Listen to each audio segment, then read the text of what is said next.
Saigon for me, definitely. Ho Chi Minh City, Vietnam. It's without a doubt been the most productive place. Chiang Mai was really good too.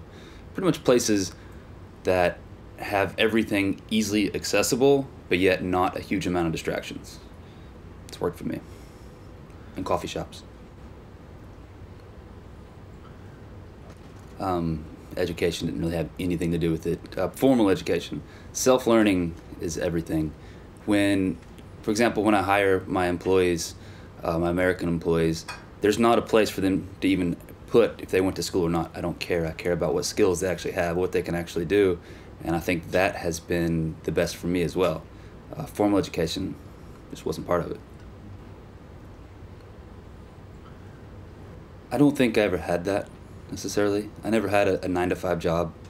I was a personal trainer and a bartender and a poker player. Like that was my environment, and I always knew, like, I was always pushing towards some kind of business and didn't know exactly what that was at the time, but then went there. So I didn't have to really break the train too much. As long as I was bartending, I was working towards that business. I've kind of always been like a little bit of the entrepreneurship mindset, but it started more when I was in college, which I ended up dropping out of. I was in college and taking some courses, first like fitness stuff, and I was like, no, I don't want to do this. And then business stuff, and I was like, this isn't perfect. And then I went to entrepreneurship. I was in an actual entrepreneurship degree program. And I realized that the people teaching this are all kind of like failed entrepreneurs, like they're failed business people. And I looked at all the people from the university trying to teach people how to be successful in their life, and none of them really have their stuff together.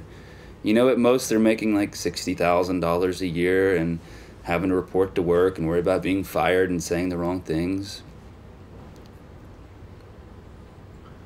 Okay, I haven't had any major failures yet. I tend to kind of fail quickly, so I'll test out a project real quick, and if it's failing, I just exit out.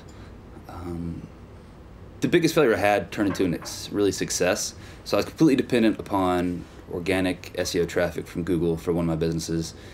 And then Google changed it all. We had a big update and lost a lot of money, a lot of rankings, and I shit my pants.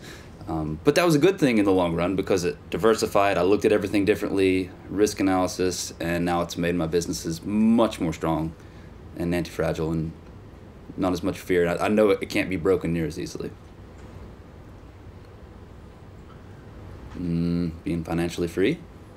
Actually, being able to be completely free. Don't report to anyone, don't have to be anywhere, don't have to worry about anything, which is stressful in its own right, but far better stress than the other stress. I would have done differently, as Dan Andrews pointed out to me a long time ago, hire sooner. I would have done that.